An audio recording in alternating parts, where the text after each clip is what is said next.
las diapositivas. ¿Tienen alguna pregunta con respecto a alguna duda que tienen en sus prácticas? ¿Algún paciente, algo que no les haya quedado claro? De cualquier tema en realidad, cualquier tema de hematología.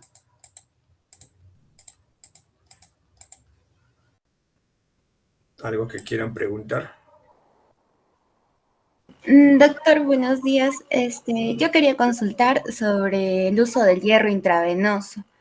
¿En qué ocasiones lo usamos?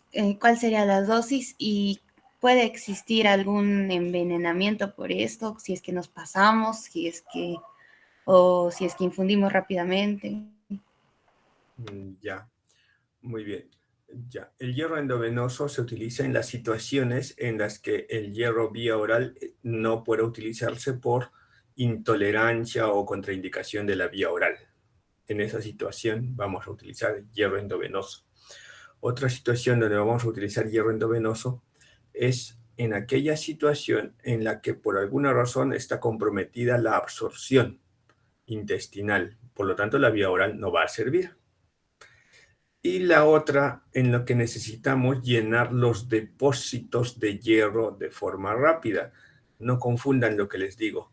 Cuando necesitamos llenar los depósitos de hierro de forma rápida, no cuando necesitamos incrementar más rápido la hemoglobina, porque si yo necesito incrementar rápidamente la hemoglobina, utilizo transfusión sanguínea, no hierro endovenoso.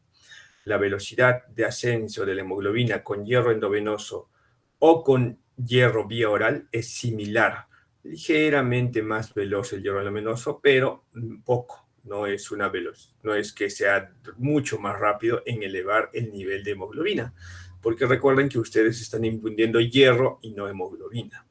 Entonces, no existen emergencias para administrar hierro endovenoso. Sí existirán situaciones en las que es mejor el endovenoso sobre el vía oral, como sobre todo cuando existen intolerancia oral, ¿no? Básicamente es esa, o falla de la absorción por alguna situación. ¿Qué cosas pueden generar falla de la absorción? Lo más frecuente es los procesos inflamatorios crónicos que van a generar una falla de absorción del hierro. Entonces, en esas situaciones preferiremos darle endovenoso al paciente.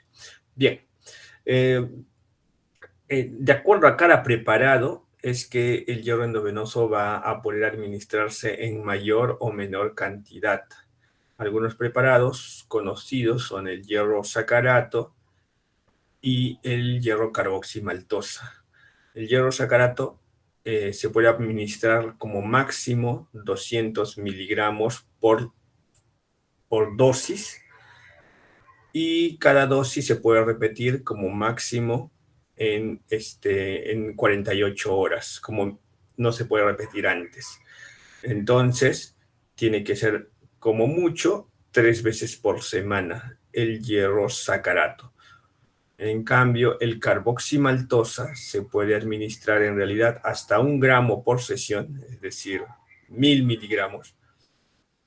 Y la dosis tope, obviamente, es 1000 miligramos semanal.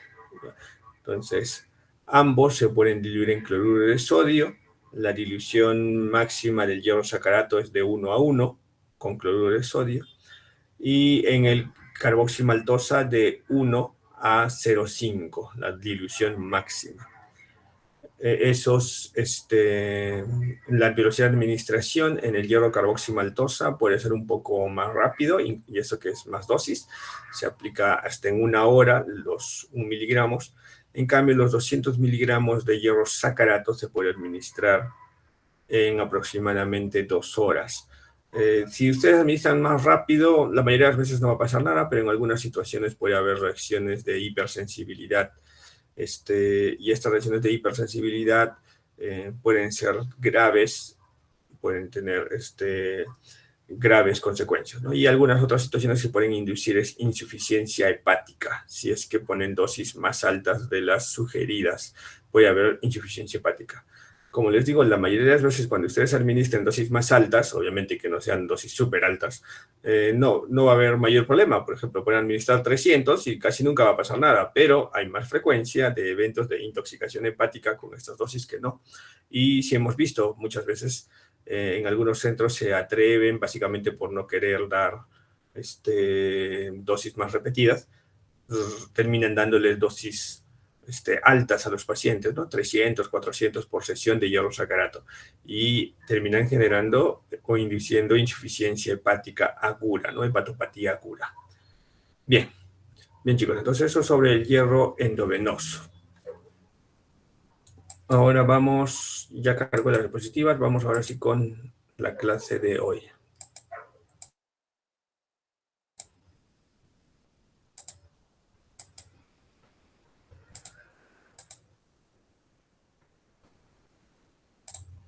Bien, ¿se ven las diapositivas, chicos?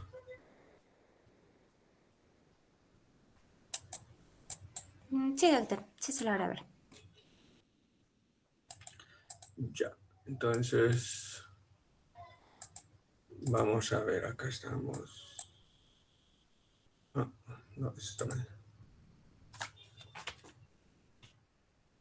Ahora sí. Y eso sí. Ahora sí. Listo. Muy bien. Esta clase que vamos a llevar es la clase de trastornos de la hemostasia. Ya vamos a hablar un poco de trastorno de la hemostasia primaria y también trastorno de la hemostasia secundaria. Entiendo que ya tienen una clase aparte de PTI, ¿verdad? De púrpura trombocitopénica inmune. Tienen clase aparte de ese tema, ¿verdad, chicos?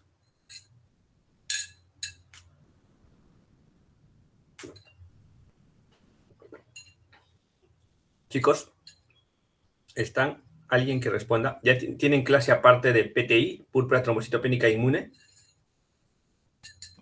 Según el cronograma, doctor, todavía no lo ha puesto mi delegado, pero no está todavía.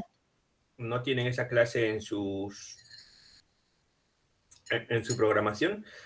Creo que sí hay No, una. A ver, déjame ver. Déjame ver. Yo recuerdo que sí había una.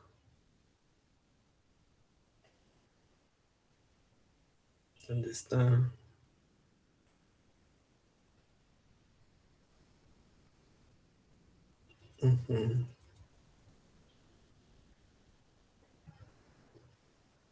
Sí tienen un seminario de trombocitopenia con el doctor Mario Gutiérrez.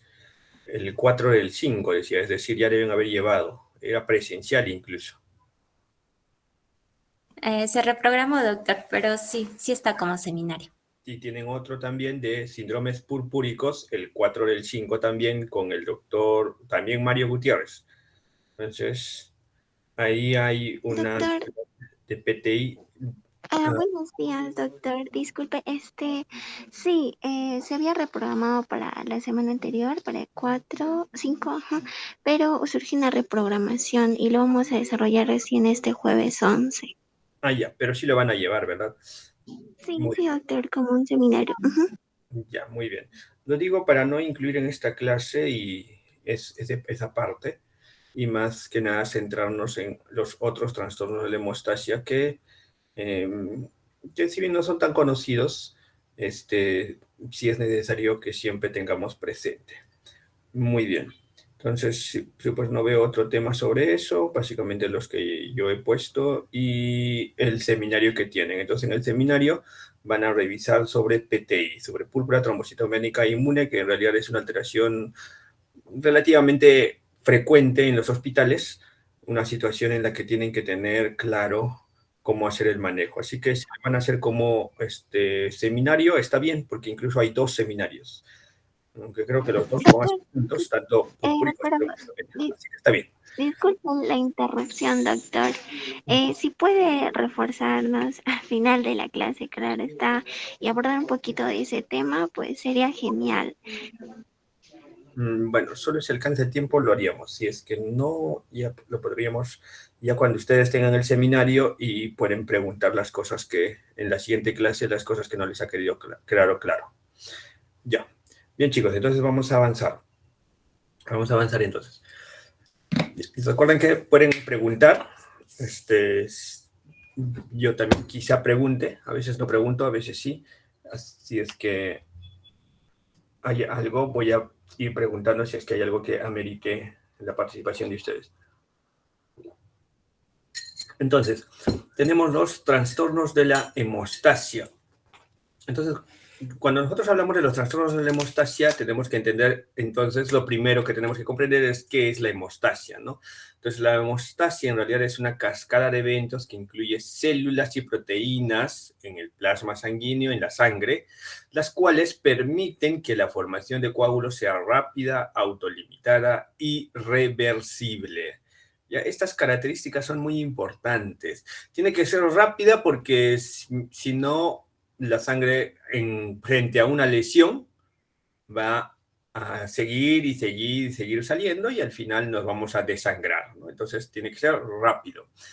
Autolimitada, por supuesto que sí, porque no se puede expandir y generalizar hacia todo el cuerpo, terminando y generando trombosis, ¿no? Irreversible, porque una vez que se ha formado el tapón, se ha sellado la salida del vaso sanguíneo lesionado. Entonces, este proceso debe generar y favorecer la cicatrización, la reparación de este tejido y finalmente debe revertirse, debe diluirse, debe haber un proceso de fibrinolisis para permitir nuevamente el flujo sanguíneo normal. Entonces es un proceso rápido, autolimitado y reversible, el proceso de hemostasia, la formación de todo el tapón, de todo el coágulo que va a permitir parar el sangrado, ¿no? Eso básicamente nos referimos cuando nosotros hablamos de hemostasia, ¿no? Y para controlar esto, para que esto sea rápido, para que esto sea autolimitado, para que esto sea reversible, entonces van a haber sistemas que van a favorecer la actividad protrombótica y procoagulante, y van a haber sistemas que más bien inhiben la actividad protrombótica procoagulante. Entonces, la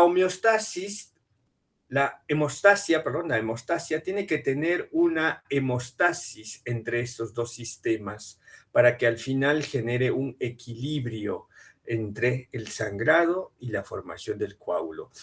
Tendrá que primar la formación del coágulo cuando existe lesión y tendrá que primar el proceso antitrombótico en situaciones normales para que no se formen los coágulos dentro de los vasos sanguíneos, ¿no? Y recuerden ustedes que en realidad una de las principales causas de muerte en el mundo son las enfermedades cardiovasculares, ¿verdad? Ustedes recuerdan eso, ¿no? Las enfermedades cardiovasculares son la principal causa de muerte en el mundo. Y las enfermedades cardiovasculares en su mayoría no son otra cosa que una alteración, o que finalmente van a terminar en una alteración del proceso hemostático. No son otra cosa que una enfermedad coronaria producida por una aterosclerosis que sobre esta se ha sentado un trombo plaquetario que ha cerrado la arteria coronaria y que está generando un infarto agudo del miocardio, o un infarto o una isquemia crónica del miocardio. Entonces, las enfermedades cardiovasculares finalmente van a ser problemas de hemostasia. En la diabetes, muchas de las complicaciones son complicaciones ligadas a una mala formación de trombos dentro de la vasculatura normal del cuerpo. En los procesos infecciosos, muchas veces van a exprimir efectos trombóticos y muy pocas veces también hemorrágicos que van a terminar desencadenando la muerte del paciente. Entonces, fíjense la importancia de este proceso de control de la hemostasia. Es tan básico que la mayoría de las muertes están ligadas a controlar este proceso, ¿ya? Pero al ser tan necesario, también es muy difícil de controlar.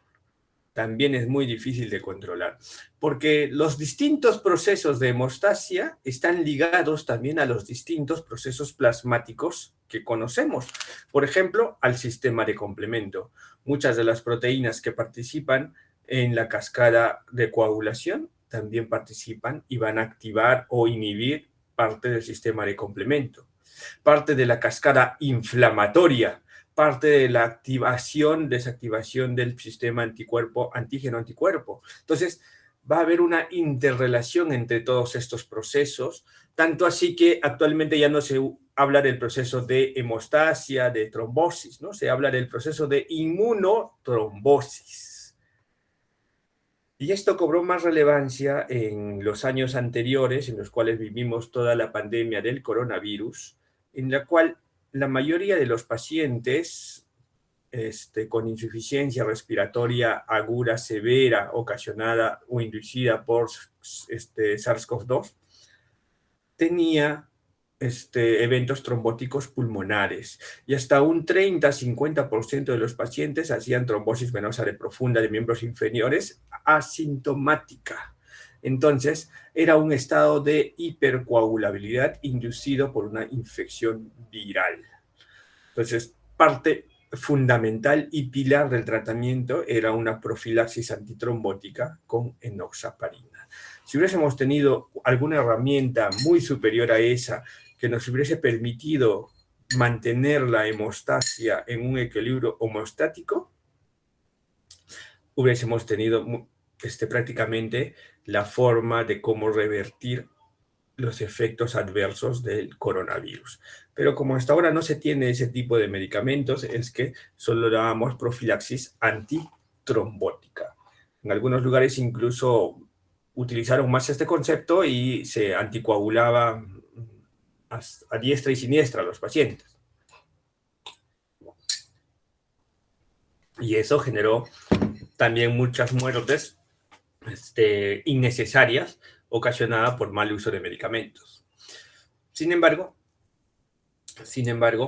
lo que tenemos que recordar ahora es que hay un equilibrio interno en nuestro cuerpo entre factores protrombóticos y procoagulantes. Entonces, eso es lo que vamos a repasar un poco acá. Vamos a ver cómo se van a manifestando las distintas alteraciones de la hemostasia, tanto hemostasia primaria como hemostasia secundaria. Vamos a tener cosas generales y algunas patologías en específico también vamos a revisar, como básicamente enfermedad de von Willebrand y hemofilias, que es lo que vamos a revisar con más profundidad. Alteraciones plaquetarias las vamos a ver de forma superficial y la trombocitopenia con trombocitopenia inmune ya la verán en un seminario con el doctor Gutiérrez.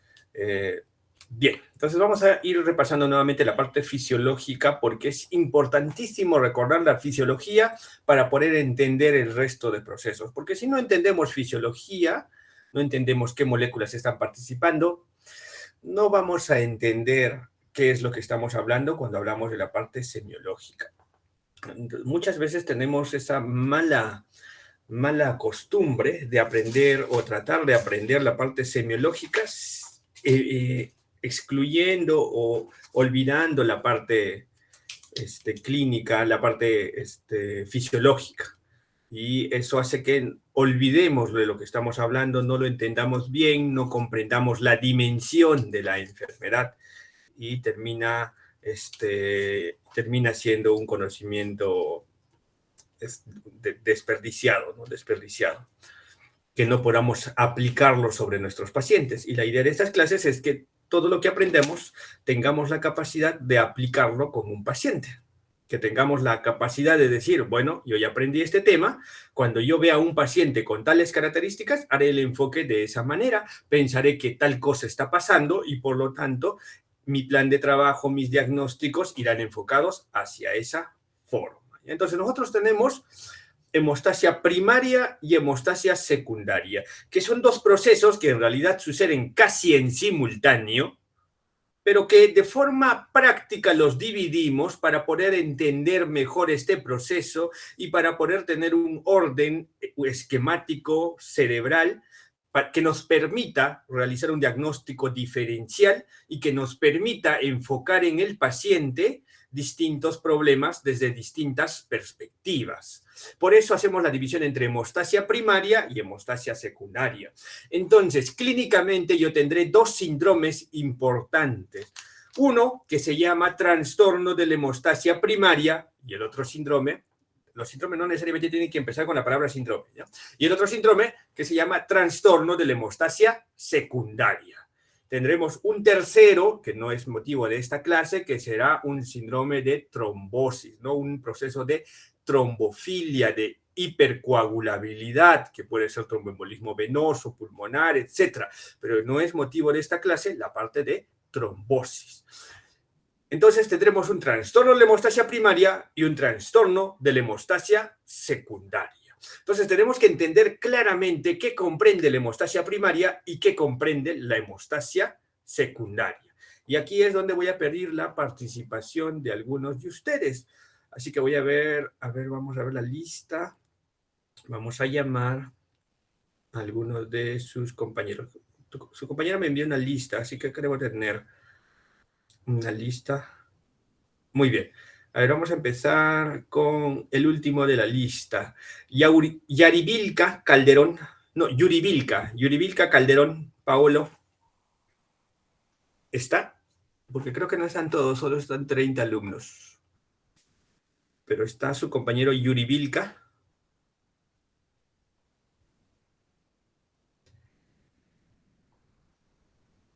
No se encuentra Yuribilka. Vilcahuamán Huanca.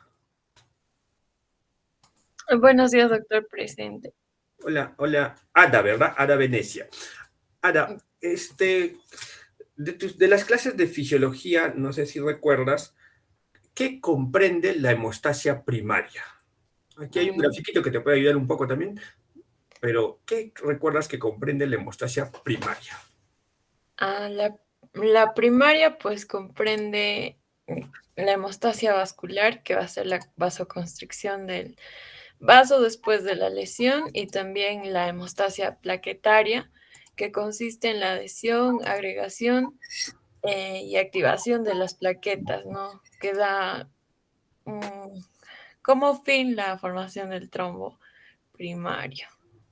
Excelente, excelente, Ada. Entonces, la hemostasia primaria es el proceso en el cual va a participar el vaso sanguíneo, como bien mencionó su compañera, va a participar las plaquetas, tanto como agregación y adhesión plaquetaria, y va a participar un elemento que olvidó su compañera, pero estoy seguro que lo recordaba, el factor de von Willebrand. ¿Ya? Entonces, esos tres elementos son los que van a participar en la hemostasia primaria y tienen como finalidad, como bien lo ha mencionado su compañera, formar el tapón plaquetario inicial, formar un trombo plaquetario inicial que generará un stop del sangrado de forma inicial. Parará primariamente el sangrado. Es el primer tapón que se forma, es el primer sello sobre la lesión que se va a formar y es la primera forma como paramos y controlamos el sangrado. Pero lamentablemente este trombo plaquetario inicial no es lo suficientemente fuerte como para poder controlar el sangrado a largo plazo. Lo va a poder hacer solo por unos minutos, quizá unos varios minutos, pero solo unos cuantos minutos. Si no se refuerza, va a terminar desprendiéndose y generando hemorragia nuevamente. Después de que ya había parado el sangrado, habrá un proceso hemorrágico nuevamente. Si es que no se refuerza el trombo plaquetario inicial. Por eso, el trombo plaquetario inicial tiene a la hemostasia, que era el objetivo de la hemostasia primaria, se le tendrá que sumar la hemostasia secundaria para terminar reforzando el trombo plaquetario inicial. Entonces vamos a preguntar a alguno de sus compañeros cómo hace la hemostasia secundaria para reforzar ese trombo plaquetario inicial. Ahora vamos a ver a la mitad, vamos a llamar si se encuentra Lindo, Mancilla, Álvaro, Edson.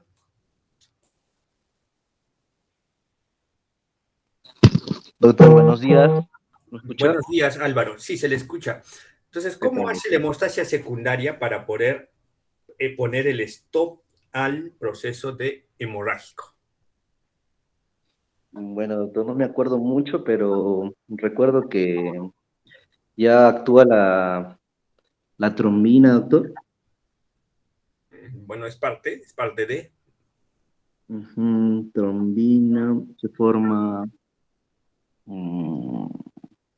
¿Cuál es el...? ¿Cómo?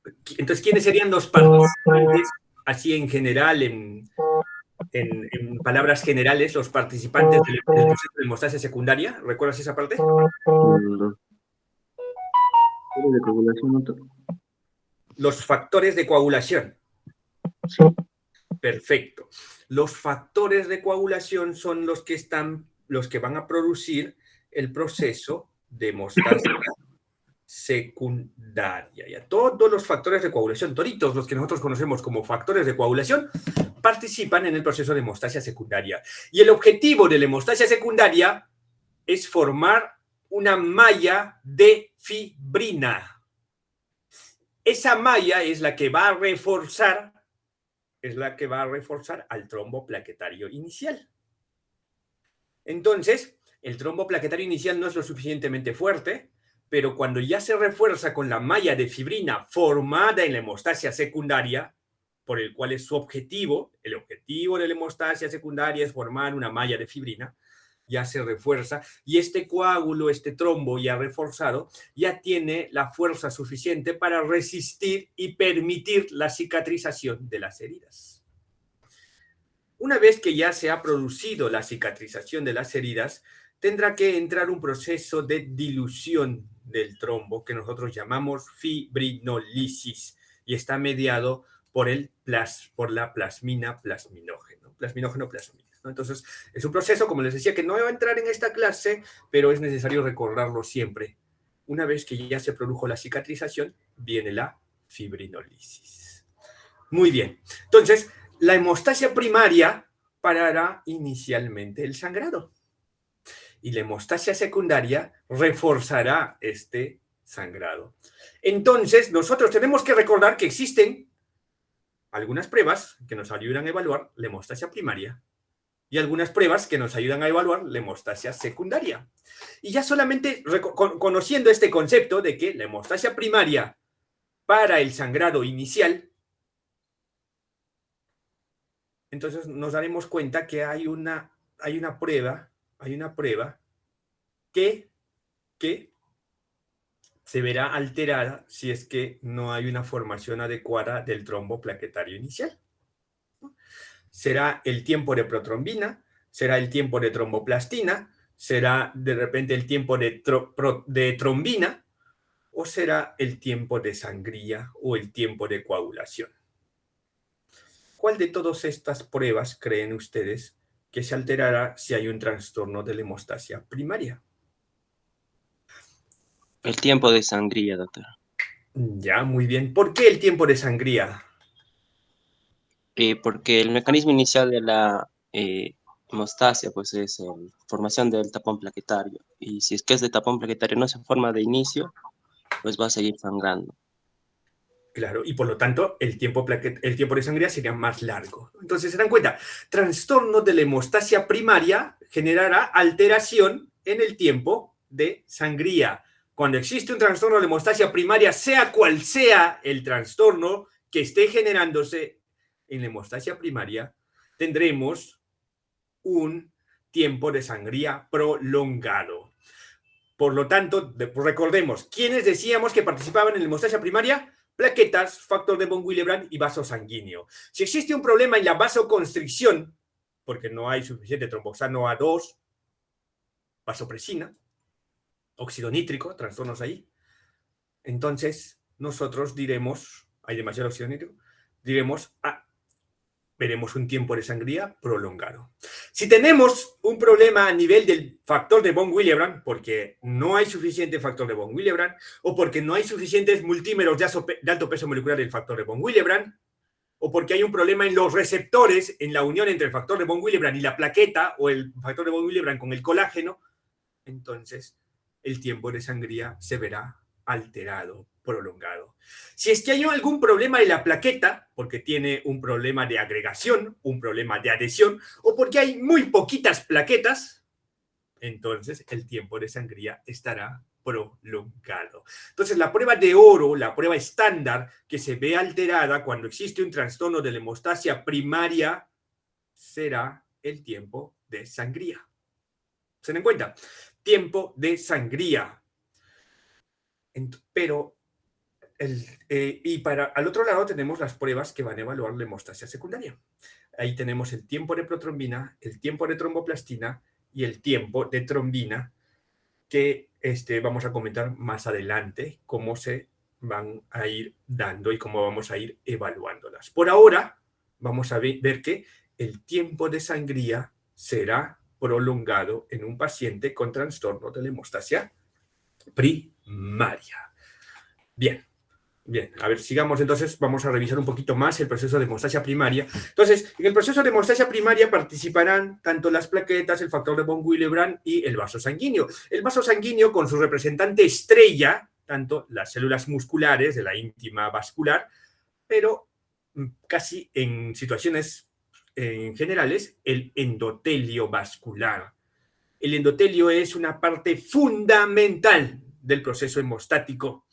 De hecho, el endotelio va a cambiar su efecto de ser un efecto anticoagulante en forma normal. En la persona que no tiene, en el vaso sanguíneo que no hay una lesión, tiene un efecto anticoagulante principalmente. La superficie del endotelio, la superficie de la célula endotelial expresará moléculas que inhiben la formación del trombo en una situación de no lesión, en una situación normal.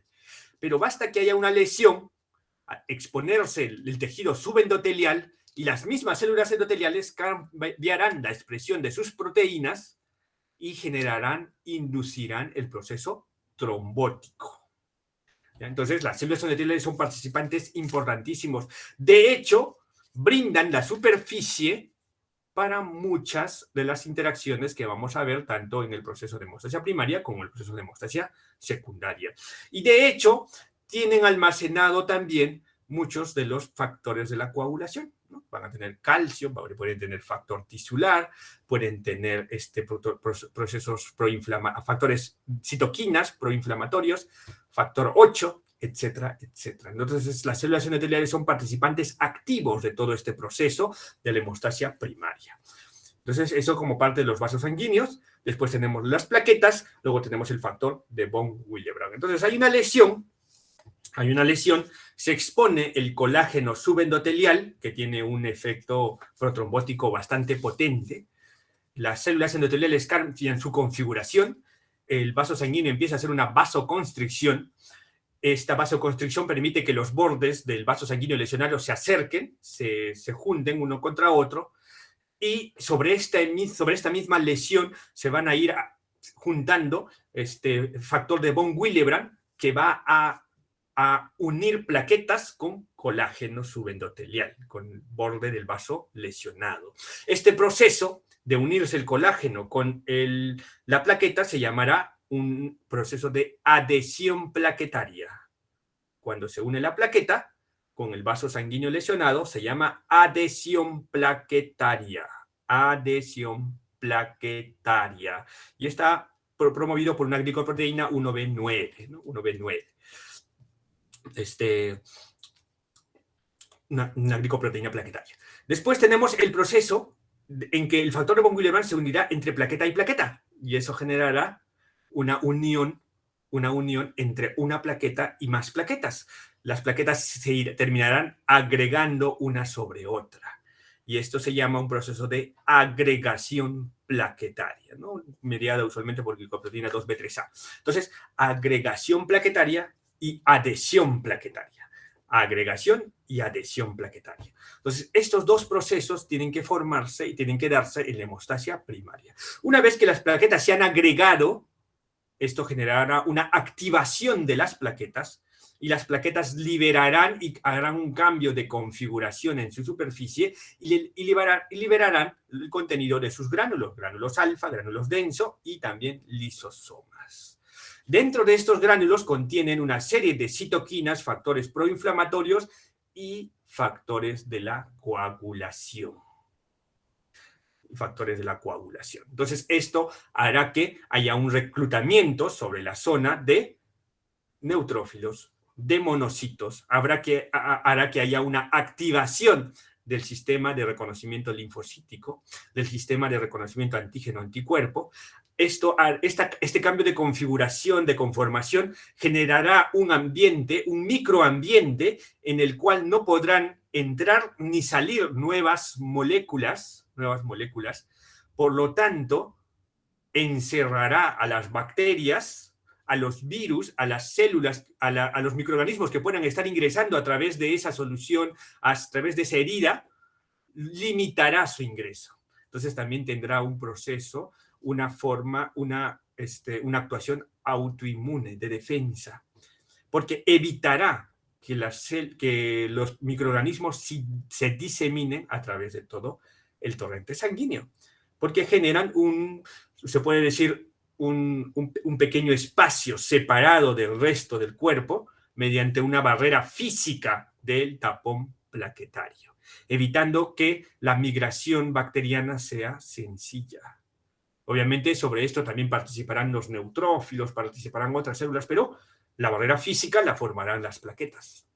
Entonces tienen una función autoinmune. Aparte, estas plaquetas tienden a pegarse sobre elementos extraños y también sobre microorganismos. Se pegan sobre ellos, los adhieren, haciendo que queden estos atrapados dentro de todo este trombo plaquetario. Entonces, tienen una función autoinmune bastante importante también las plaquetas. Entonces, las plaquetas, que en realidad son pequeños retazos citoplasmáticos del megacariocito, que es la célula entera, van a tener esta función, ¿no? Autoinmune, tienen una función de tipo hemostática, tienen una función de tipo trombótica, tienen una función de tipo reparación de tejidos, etcétera, etcétera, ¿no? Entonces son células muy importantes dentro de nuestro cuerpo y que tienen funciones muy específicas, muy especializadas, ¿ya? Son células totalmente especializadas para lo que hacen. Bien. Entonces, así como curiosidad, vamos a preguntar, a ver, ¿quién recuerda dónde nacen la mayoría de las plaquetas? A ver, alguien que recuerde dónde nacen las plaquetas, dónde terminan de formarse las plaquetas, en qué órgano del cuerpo se terminan de formar las plaquetas. ¿Alguien que recuerde?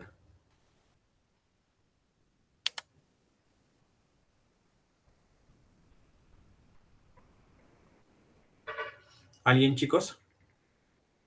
En la médula ósea, doctor.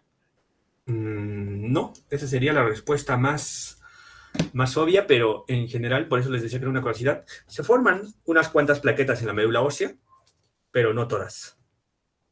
De hecho, la mayoría no. La mayoría se forman en otro órgano. ¿Alguien revisó esa parte?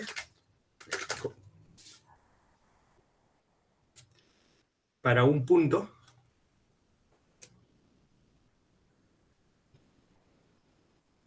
Para un punto, chicos.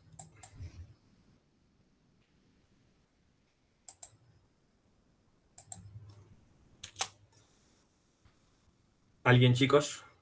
Para un puntito. Doctor, tengo entendido que se almacenan en el vaso, pero no creo que se produzcan ahí. El vaso tiene un pool de plaquetas, como un almacén de más o menos 30% de las plaquetas, pero no se producen ahí, no se producen ahí. ¿En el hígado, doctor? En el hígado tampoco. En el hígado, 1% de las plaquetas nacerán en el hígado. Es un órgano bastante inesperado en realidad. ¿Ya? ¿Alguien para un puntito? En los riñones, doctor. En los riñones, no. En los riñones se produce la trombopoyetina, eso sí, pero no se producen las plaquetitas.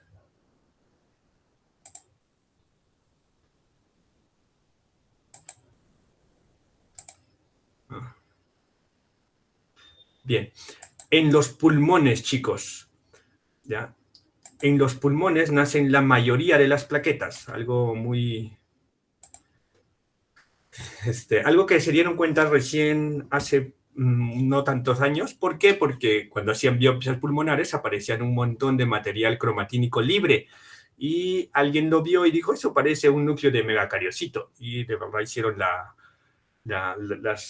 el marcaje y sí, pues eran núcleos de megacariocitos. Y hay millones de núcleos de megacariocitos en el tejido pulmonar porque ahí nacen casi todas las plaquetas. ¿Ya? Es decir, el megacariocito empieza a crecer, ya está enorme, empieza a producir las primeras plaquetas en la médula ósea, termina entrando a la circulación, llega al pulmón y en el pulmón es donde termina de producir todas sus plaquetas y ahí queda su núcleo, ¿no? Porque recuerden que las plaquetas son una fragmentación del citoplasma del megacariocito, ¿no? Entonces, nadie se ganó el punto, pero era un punto así como este, así, un puntito amarillito. Bien, chicos, entonces se forma en el pulmón, la mayoría de las plaquetas, ¿ya? La mayoría de las plaquetas se forman en el pulmón. Bien, sigamos entonces viendo. Y luego tenemos el otro lado, el proceso de hemostasia secundaria, ¿ya? El proceso de hemostasia secundaria. El proceso de hemostasia secundaria, ustedes recuerdan que existe una clásica, la clásica cascada de la coagulación, que ustedes recuerdan y que estoy seguro han revisado en sus clases de fisiología, en la cual hablaban de una vía extrínseca, de una vía intrínseca y de una vía común, ¿verdad? Ustedes todos recuerdan eso. Bueno, ese proceso de vía intrínseca, vía extrínseca, vía común, eso, chicos, es una ficción. Así no sucede en nuestro cuerpo. Eso solamente es una explicación de cómo se forma el coágulo, el trombo, el proceso de coagulación in vitro, en el tubo de ensayo, en el laboratorio. Eso es una ficción, por eso les digo. Eso no es lo que sucede en nuestro cuerpo. ¿Es necesario recordarlo? Sí. ¿Por qué? ¿Para complicarnos la vida? No, sino porque como las pruebas de laboratorio se realizan también in vitro en un laboratorio, estas tienen mucho que ver con esta descripción laboratorial del proceso de coagulación. Por eso tenemos que recordarlo, por eso todavía lo seguimos estudiando. Pero así no es como sucede en nuestro cuerpo. En nuestro cuerpo sucede más o menos de esta manera, que es el modelo celular. ¿Por qué no digo así? Porque el modelo celular en realidad es un intento de explicación de cómo sucede todo esto en nuestro cuerpo. Porque en realidad el proceso es tan complejo que, como les mencionaba al inicio, tienen que ver la cascada de complemento, la cascada inflamatoria y múltiples otros eventos citoquímicos celulares sanguíneos para formar el trombo. Entonces, es un intento de explicación el modelo celular, en el cual no solo van a participar unas proteínas libres y flotando, sino que van a participar algunas células también. Entonces, ese es el modelo que nos intenta explicar la cascada o el evento de formación de un coágulo, la hemostasia secundaria. No así el modelo in vitro clásico que recordamos como vía intrínseca, extrínseca y vía común. Este modelo es in vitro y es importante tenerlo presente, chicos, porque si comprenden que esto es un modelo in vitro, que así no sucede en nuestro cuerpo, entonces vamos a poder ver el alcance de las distintas pruebas, vamos a poder ver su limitación y vamos a poder notar por qué un tiempo de protrombina prolongado, un tiempo de tromboplastina parcial prolongado, no necesariamente significa que haya más riesgo de hemorragia. ¿Por qué? Porque vamos a darnos cuenta que esto mide un proceso en específico, que está midiendo la formación de algo en específico, pero no está evaluando todo el sistema de hemostasia en su conjunto. Y lo está haciendo in vitro y no lo está haciendo in vivo. Diferente al tiempo de sangría. El tiempo de sangría yo mido cuánto tiempo se forma el coágulo, cuánto tiempo deja de sangrar. Lo estoy midiendo in vivo. Estoy viendo cuánto tiempo mi paciente deja de sangrar. Agarra el laboratorista, le pincha la orejita al paciente y espera cuánto tiempo deja de gotear sangre. Ya está. Es un proceso in vivo, hecho en tiempo real durante lo que está pasando. ¿Qué procesos bioquímicos controlen que pase eso? No lo estoy evaluando con el tiempo de sangría. ¿Qué procesos celulares están participando? No lo estoy evaluando directamente con el tiempo de sangría. Lo que yo estoy viendo es en cuánto tiempo forma se forma el objetivo de la hemostasia primaria, que es el tapón plaquetario inicial. Eso es lo que estoy evaluando. En cambio, en estas pruebas sí yo voy a ver algunos factores bioquímicos específicos. Así que no voy a evaluar todo el sistema, sino partes específicas. Bien, teniendo eso presente, el modelo celular describe el inicio de la hemostasia secundaria con la lesión celular, ¿no? Existe una lesión celular, una lesión endotelial que va a liberar factor tisular, por eso se llama factor tisular. Este factor tisular ingresa al torrente sanguíneo y reclutará activando al factor 7 que está circulando en el plasma, que está circulando como elemento inactivo en el plasma, porque lo inactivan justamente las células endoteliales, pero cuando ya no hay células endoteliales que lo inactiven, se junta con el factor tisular y se activa. Entonces el factor 7 activado con el factor tisular, que el factor tisular es factor 3, entonces formarán el complejo factor tisular, factor 7 activado, que es un complejo diezasa. Si es diezasa, viene de 10, ¿verdad? Entonces significa que ¿a quién tiene que activar? Si es diezasa, tienen que activar al factor 10, al factor de Stuart. Entonces reclutan factor 10 que también estaba pasando por ahí y le dicen, ven factor 10, te voy a activar. Eso es lo que hace el factor tisular con factor 7, complejo diezasa. Pero también activan una pequeña porción de factor 9, que en estos momentos no va a ayudar mucho, pero que ahí va a quedar. Una pequeña porción de factor 9. Esta fracción del factor 10 activado también es pequeña. Es decir, este complejo diezasa, factor tisular, factor 7 activado, no es muy potente, chicos. No es muy potente. Es un complejo con una potencia controlada, necesaria y útil para empezar todo el proceso que estamos describiendo, pero que no va a generar grandes cantidades de factor 10, que no va a generar grandes cantidades de factor 9 activado, sino pequeñas cantidades de estos dos. Esta pequeña cantidad de factor 10 activado, porque eso era diezasa, activa al 10. El 10 activado va a generar también unas pequeñas cantidades de factor 2, es decir, convierte la trombina en protrombina, factor 2 activado. Unas pequeñas cantidades de protrombina pasarán a ser trombina a través de este 10 activado. Este factor 2 activado, es la trombina, se puede decir una de las moléculas más importantes de este proceso, porque entrará en un proceso de amplificación. Entonces, todo lo que yo había hablado era la iniciación, hasta la formación de trombina. Y la trombina ingresa al proceso de amplificación de todo este proceso del modelo celular. Y la amplificación sucede, así como la iniciación sucedía en la superficie de las células endoteliales, la amplificación va a generar la activación de las plaquetas y terminará funcionando en la superficie de las plaquetas. Entonces, este factor 2, que se ha formado poquito, esta cantidad poquita de trombina, va a generar un proceso de amplificación porque generará una explosión de activación de distintos factores de la coagulación. Activará factor 11. Activará factor 9, mucho más cantidad que al inicio. Activará factor 8. Activará también factor 5. ¿Ya?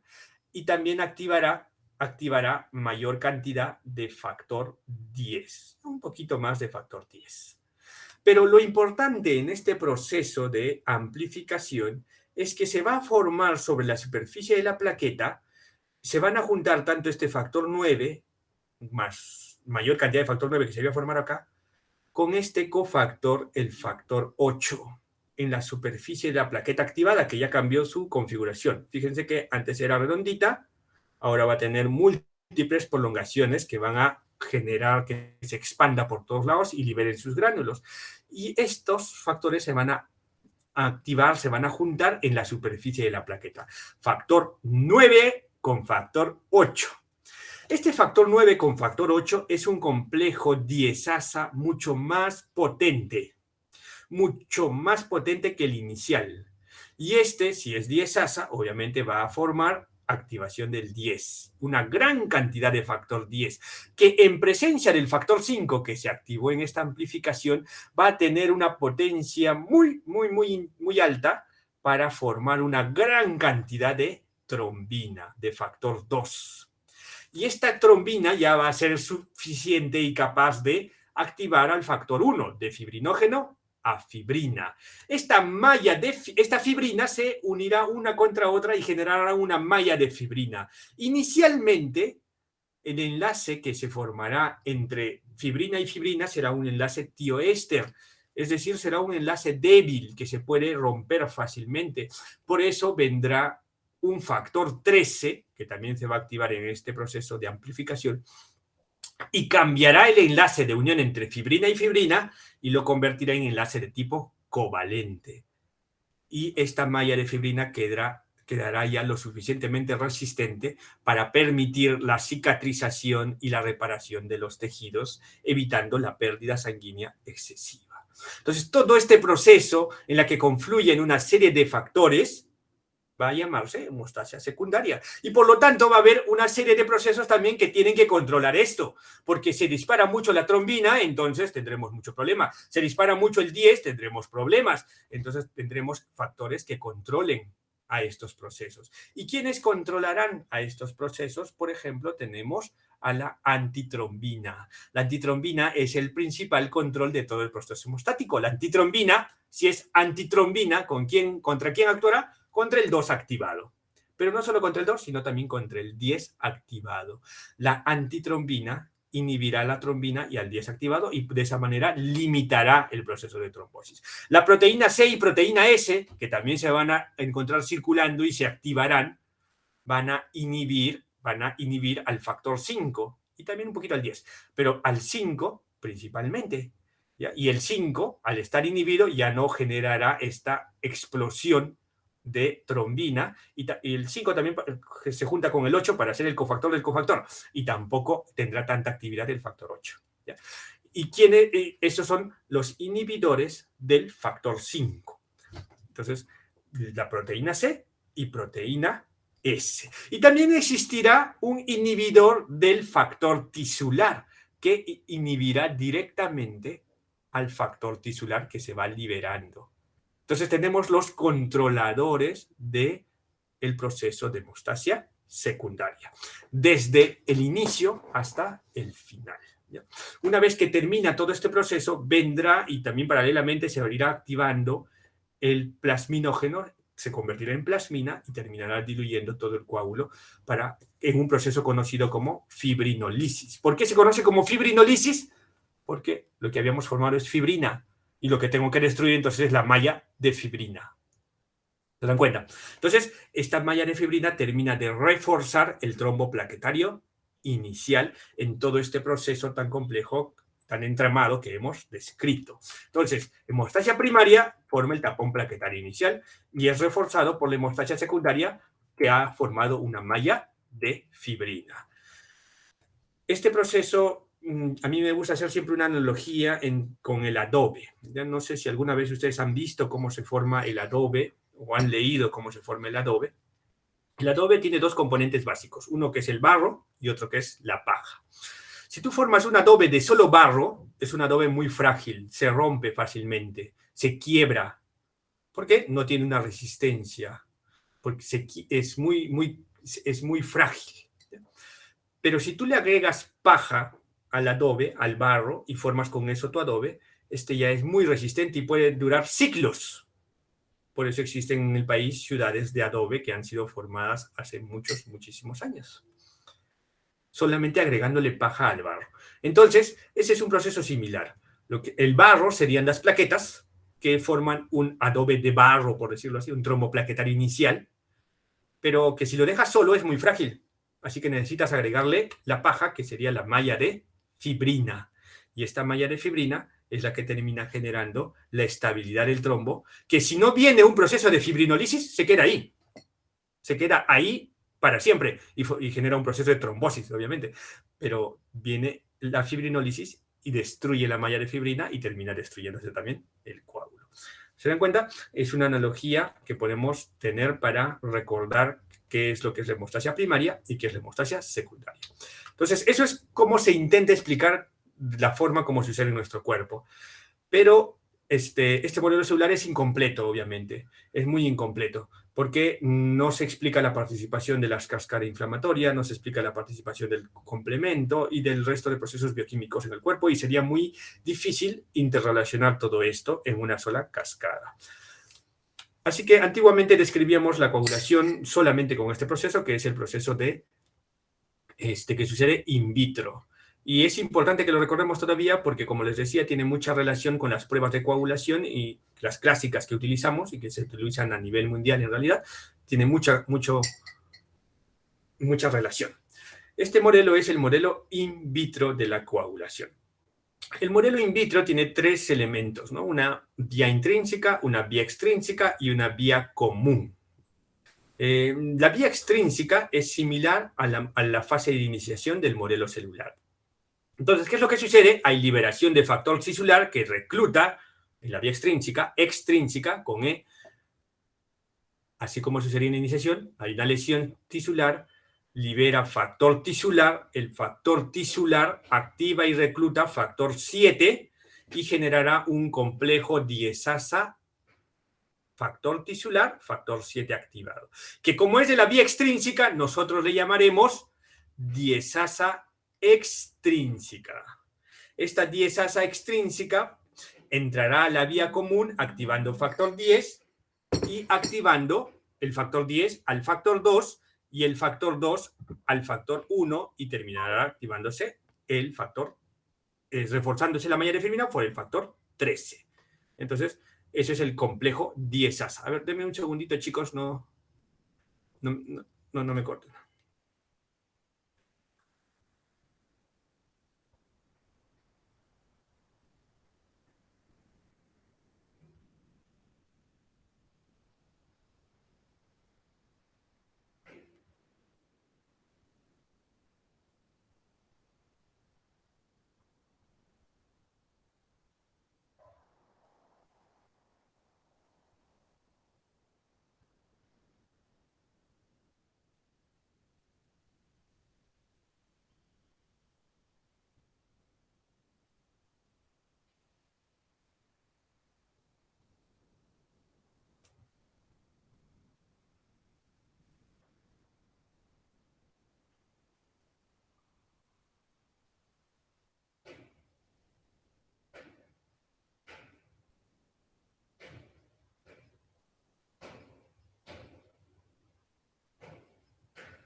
Ya, bien chicos, disculpen. Y entonces decíamos, esa es la vía extrínseca que forma el complejo diezasa extrínseca. Bien, después tenemos la vía intrínseca, en el cual vamos a tener, que supuestamente se activa por elementos inertes, por diferencia de cargas negativas, cargas positivas, y como sea que se va activando, vamos a tener el complejo calicreína, simógeno de alto peso molecular, factor 12. Factor 12. Este complejo va a activar al factor 11, el factor 11 va a activar al factor 9, ¿ya? El 9 reclutará factor 8 y lo activará y generarán el complejo diezasa intrínseca, que es mucho más potente y que va a formar el factor 10, que formará el factor 2 y terminará formando fibrinógeno y se estabilizará la malla de fibrina mediante el factor 3, ¿no? Entonces ese es todo el proceso. ¿Ya? Entonces, tenemos acá dos pruebas que es importante recordar, el tiempo de protrombina y el tiempo de tromboplastina parcial, ¿ya? El tiempo de protrombina va a medir hasta en cuánto tiempo se empieza a formar el 50% de la protrombina, se transforma en trombina, y el tiempo de tromboplastina medirá cuánto tiempo un elemento sintético, tromboplastina, se consume en 50%. ¿ya? Este tiempo de protrombina va a estar mediado principalmente por la actividad del factor tisular, factor 7 activado, y este tiempo de tromboplastina por la actividad de la vía intrínseca. Entonces, desde ahora tendremos que el tiempo de protrombina va a evaluar principalmente la vía extrínseca. Parte de la vía común también, pero principalmente lo vamos a hablar para la vía extrínseca. Y el tiempo de tromboplastina principalmente para la vía intrínseca, también parte de la vía común, pero principalmente la vía intrínseca. Los trastornos de la vía común, por lo tanto, pueden prolongar tanto el tiempo de protrombina como el tiempo de tromboplastina. Si hay deficiencia de fibrinógeno, yo tendré prolongado el tiempo de protrombina como el tiempo de tromboplastina. Si hay deficiencia de factor 10, yo tendré prolongado el tiempo de protrombina como el tiempo de tromboplastina.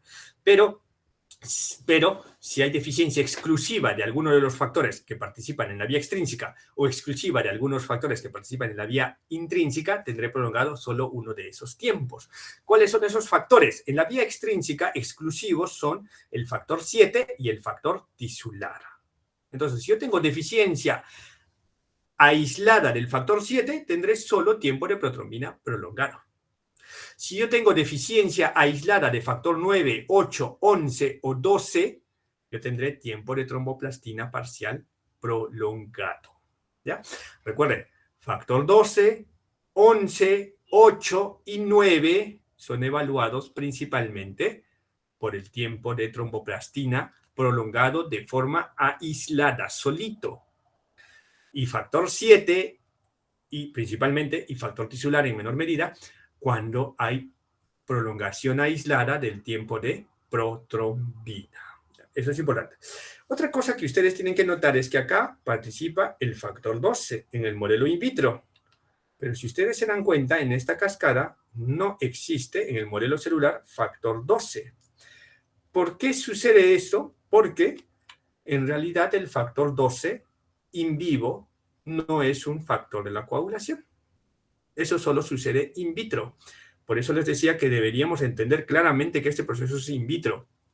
El factor 12 in vivo no es un factor de la coagulación y más bien, cuando alguien tiene deficiencia del factor 12, con prolongación del tiempo de tromboplastina, uno esperaría que el paciente tenga tendencia a sangrado, pero no es así.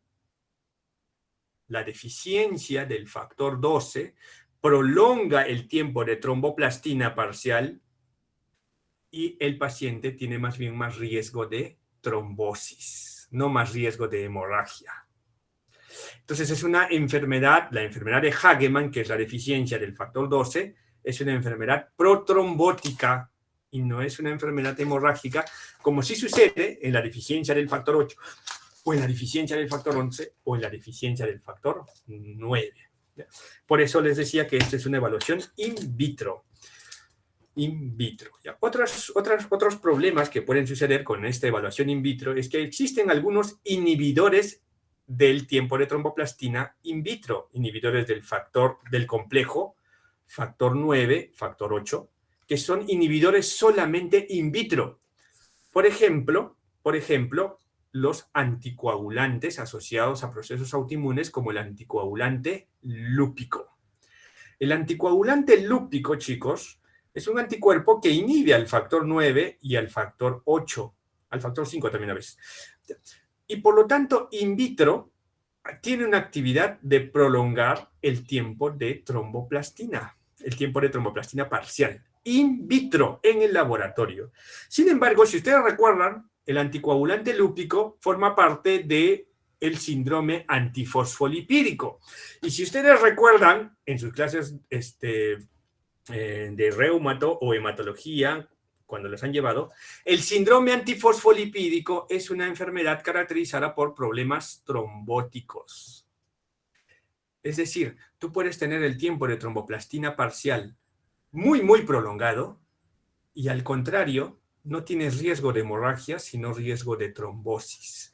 Por eso es importantísimo entender que esto es solo un modelo in vitro y no sucede así en nuestro cuerpo. ¿ya? No sucede así en nuestro cuerpo. Otra cosa que tenemos que recordar es que esto sí nos permite encontrar y describir un poquito el sitio de acción de algunos anticoagulantes, ¿ya? Por ejemplo, la warfarina. Ustedes recuerdan que la warfarina es un inhibidor de la vitamina K y por lo tanto la warfarina va a reducir las cantidades disponibles de factores vitamina K dependientes. Y estos factores vitamina K dependientes son factor 2, 7, 9 y 10. No solo eso, sino proteína C y proteína S también. Pero como factores de coagulación, 2, 7, 9 y 10. Entonces, si yo digo y consumo warfarina, voy a ver que va a haber reducción del factor 2, 7, 9 y 10. Por lo tanto, ¿cuál de las vías creen que puede estar afectada en el modelo in vitro? A ver, vamos a preguntarle a algunos de sus compañeros. Denme un segundo, chicos, denme un segundo. Denme un segundo. A ver, denme un segundo.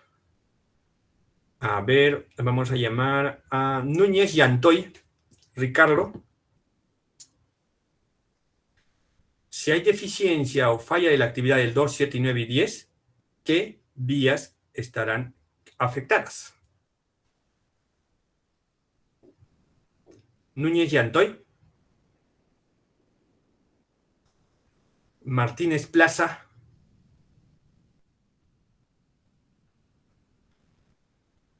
Martínez Plaza.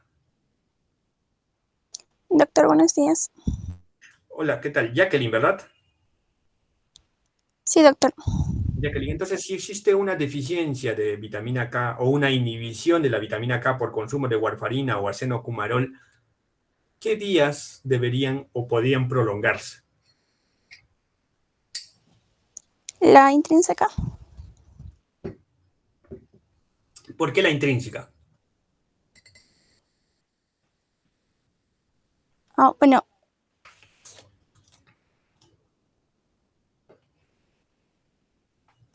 Hola. Doctor, pero bueno, creo que no sería exclusivo de la intrínseca. ¿Ya? Entonces,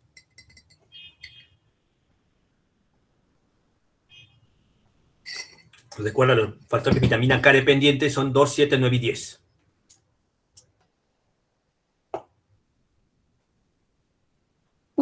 Sí, y bueno, si nos guiamos por la imagen, claro, hablando de la vitamina 9, de la vitamina, mejor dicho, del factor 9, que sería perteneciente a la vía intrínseca, pero el factor 2, que es más que nada mixta. Vía común. Vía común, mejor dicho. Y 2, 7. El 7 es de la extrínseca. El 10. El 10 es de la también extrínseca.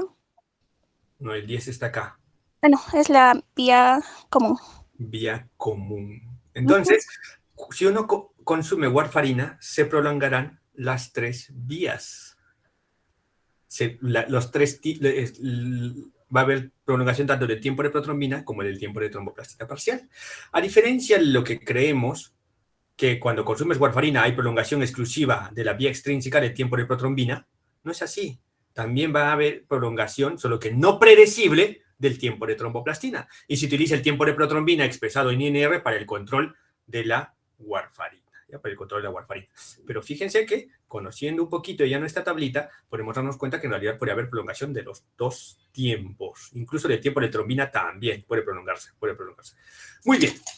Muy bien. Entonces, eso es lo que tenemos para entender. ¿Ya? Entonces, denos cuenta que el tiempo de tromboplastina parcial puede estar falsamente prolongado y no necesariamente refleja un proceso de predominancia hemorrágica. Puede ser más bien un proceso de predominancia trombótica. Eso es algo que necesitan reconocer claramente.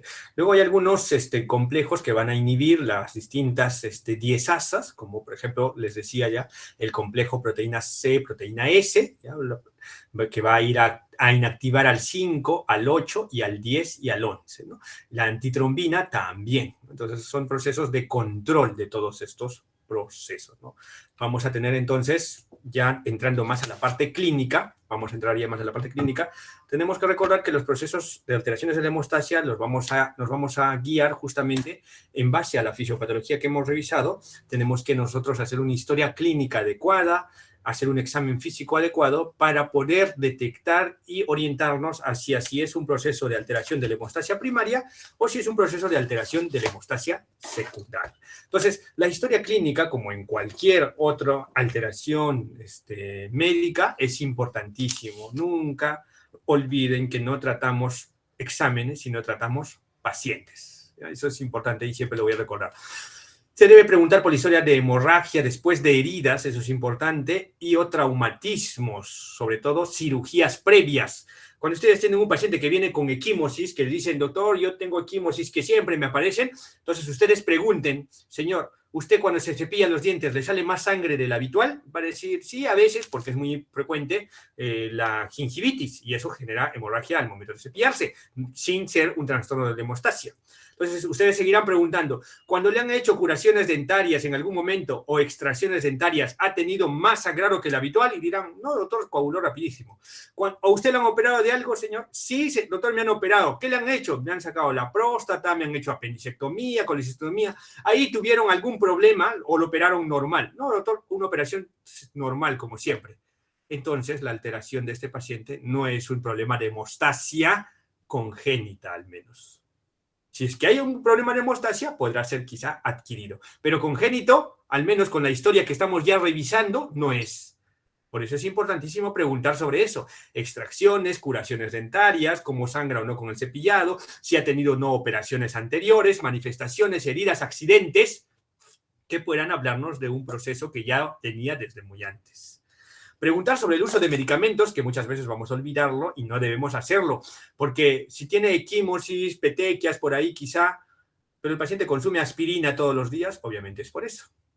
Si el paciente por ahí consume warfarina y no sabe por qué, porque simplemente le dieron, porque era fibrilador y le dieron warfarina, pero muchos de los pacientes no saben ni por qué toman la warfarina, pero están tomando su warfarina, entonces preguntaremos si quizá es por eso. ¿Ya? Entonces, veremos siempre preguntar sobre los medicamentos que está utilizando. La ingesta de alcohol. Muchos pacientes que son alcohólicos, que no son alcohólicos así intensos, pero que ya tienen cierto grado de hepatopatía, llegan con prolongación de algunos de los tiempos de coagulación. Porque la mayoría de los factores de coagulación se producen en el hígado y si hay insuficiencia hepática, habrá insuficiencia de los factores de coagulación y, por lo tanto, prolongación de los tiempos de coagulación. Así que tendremos que preguntar sobre la ingesta de alcohol, antecedentes familiares, sobre todo en problemas congénitos, ¿no? Preguntaremos, señora, ¿usted en su familia también ha habido personas que estaban que murieron o que sabía que tenían problemas de sangrados habituales? Quizá dicen que sí, quizá dicen que no, y eso también nos ayudará a orientarnos. Y preguntaremos por el sexo de las personas que tenían estos problemas de sangrado en la familia, porque si eran todos hombres, entonces pensaremos, quizá hay hemofilia en esa familia, pero si algunos eran hombres, otros mujeres, entonces diremos, bueno, si es que es un problema congénito, en esa familia no parece ser hemofilia, porque la hemofilia es un problema que sobre todo se expresa en varones y la van a aportar las mujeres, es decir, la enfermedad la hacen los varones y las mujeres no. Y es que si hay en los dos sexos, y si realmente la historia es florida, pensaremos en otro trastorno que quizás se trate de una enfermedad de von Willebrand que sí puede afectar a ambos sexos. Entonces, la historia clínica nos va a orientar mucho hacia dónde vamos. Entonces, vamos a tener algunos síndromes por los cuales podemos utilizar en el diagnóstico de estos problemas, como el síndrome purpúrico, y para eso tenemos que reconocer una púrpura, ¿verdad? Luego vamos a tener síndrome hemorrágico, síndrome doloroso abdominal, síndromes neurológicos, un montón de síndromes que pueden manifestarse, que pueden ser forma de inicio de estos pacientes. Yo prefiero utilizar siempre el término de trastorno de la hemorragia primaria y, por otro lado, trastorno de la hemorragia secundaria. Ya vamos a ver por qué. Entonces, tenemos que recordar acá algunas cosas. ¿Qué es una púrpura? ¿Qué es una equimosis? ¿Y qué es una petequia? Ya no voy a preguntar porque se nos está yendo el tiempo y necesitamos avanzar. Entonces, una púrpura, vamos a entenderla de dos formas. ¿Ya? De dos formas. Una púrpura puede hacer referencia a la a la confluencia tanto de equimosis y petequias. Es decir, un paciente que tiene equimosis y petequias, yo puedo decir síndrome purpúrico.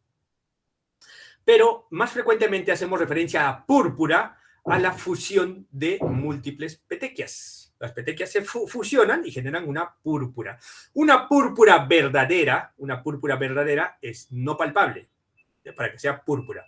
Si es una púrpura palpable, que le conocen así con el nombre en la parte médica, o sea, se palpa, tiene relieve, entonces eso es un trastorno principalmente de tipo vascular. Es un proceso de tipo autoinmune sobre el vaso sanguíneo usualmente y se conoce como vasculitis principalmente. Vasculitis, púrpura palpable, que no tiene mucha relación con los trastornos de hemostasia. Púrpura palpable, vasculitis. Púrpura no palpable, sí tiene que ver con problemas de hemostasia. Muy bien, eso púrpura. Después tenemos petequia. Petequia. Y es importante que sepamos reconocer las petequias, chicos. Las petequias son pequeños puntos rojos de menos de 3 milímetros de diámetro, rojos, coloraditos, que pueden estar difusos en múltiples partes del cuerpo. ¿Y por qué es importante reconocer las petequias? Porque cuando ustedes vean petequias, chicos, petequias, una petequia, recuerden, no se palpa y no desaparece cuando le presionas. Si ustedes este puntito rojo lo palpan, eso ya no es petequia. Si ustedes este puntito rojo lo presionan y desaparece por un ratito, eso ya no es una petequia. La petequia no desaparece cuando le presionas y no se palpa. Y es de coloración rojiza y es de menos de 3 milímetros. Si ustedes ven ese tipo de lesiones en un paciente que no tenía nada antes, ustedes van a decir, si ustedes ven petequias, es casi sinónimo, chicos, y por eso es importante, de un trastorno de la hemostasia primaria. Las petequias no aparecen en un trastorno de la hemostasia secundaria.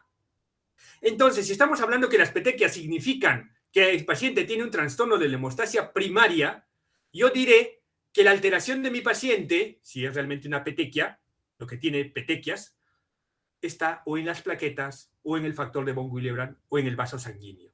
En el vaso sanguíneo, de forma adquirida, no es, a no ser que sea vasculitis, y eso se manifieste de otra manera.